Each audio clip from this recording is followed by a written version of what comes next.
ராஜாவத தெரியுமா? அப்படி ஒரு பேரையே நான் இப்பதான் கேள்விப்படுறேன். அப்படியா?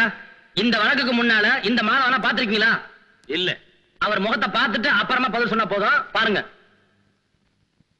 நான் இவரை பார்த்ததே இல்ல. இந்த மாதவனை நீங்க முத எப்பதான் பாத்தீங்க? ஆக்சிடென்ட்டுக்கு அப்புறம் ஸ்டேஷனுக்கு போனப்போ அங்கதான் முத பார்த்தேன்.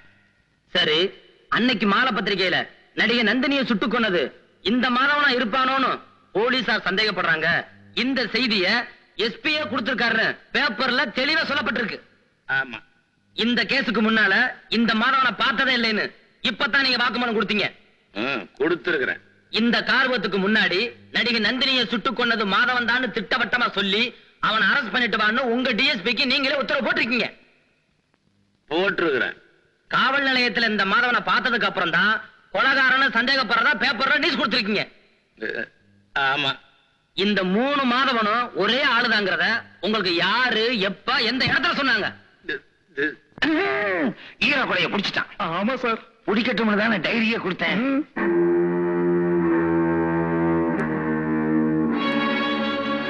நான் சொல்லட்டுமா?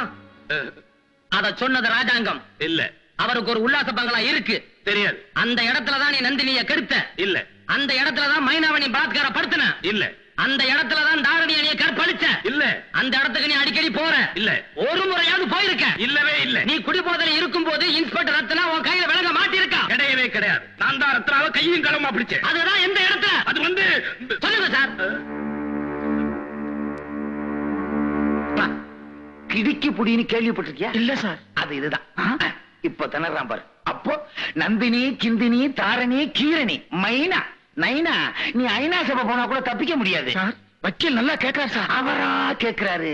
அந்த மொட்டை இவனை மொட்டை அடிக்கிறான்ப்பா. ஒரு மாதிரியா இருக்கு. ஒரு 2 நிமிஷம் டைம் கொடுத்தீங்கன்னா சரியா சொல்லுவேன். சாரி சார், இனிமே நீங்க ஒண்ணும் சொல்ல வேண்டாம். நான் சொல்றத கேட்டுக்கிட்டீங்கன்னா போதும். நந்தினியை கொன்னது ராஜாங்கம் தான். அந்த பழிய மாதை மேல சுமத்துறதுக்காக எப்படியோ நடந்த கார் சம்பவத்தை எப்படியோ கார் விபத்தா மாத்தி இந்த கேஸ நீங்க ஜோடிச்சிருக்கீங்கன்னு நான் சொல்றேன். அப்படியெல்லாம் ஒண்ணும் இல்ல. கார் ஆக்சிடென்ட்ல 3 பேர் செத்தாங்க, அவ்வளவுதான். சரி, இந்த விபத்துல முன்னால செத்தது ஆண்களா பெண்ணா? ஆண்கள் தான். இல்லையே, கார் பின்னால வரும்போது அதுவும் இடது பக்கத்துல அடிபட்டு தான் அந்த 2 ஆண்களும் செத்ததா தகவல் இருக்கே. பின்னால அதுவும் லெப்ட்ல அடிபட்டா கேஸே கிடையாது சார். அது எப்படி சார்? என் சர்வீஸ்ல இந்த மாதிரி ஜட்ஜ்மெண்ட் எத்தனையோ பாத்துருக்கிறேன். வேணா உங்களுக்கு காட்டுங்களா? என்ன இந்த மடக்கு உங்களுக்கு இந்த சின்ன விஷயம் கூட தெரியலங்கிறப்ப ரொம்ப ஷேமா இருக்கு சார். எஸ்பி சார், எனக்கு தெரிஞ்சா என்ன தெரியாட்டி என்ன, இந்த மேட்டர் உங்களுக்கு தெரியுங்கிறத கோர்ட்டாருக்கு தெரிய வைக்கத்தானே நான் இத்தனை பாடுபட்டேன். எஸ்பி சார், நீங்க போலாம்.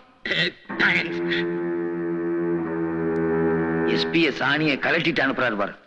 வர்றான் பாரு, பிரேத மாதிரி.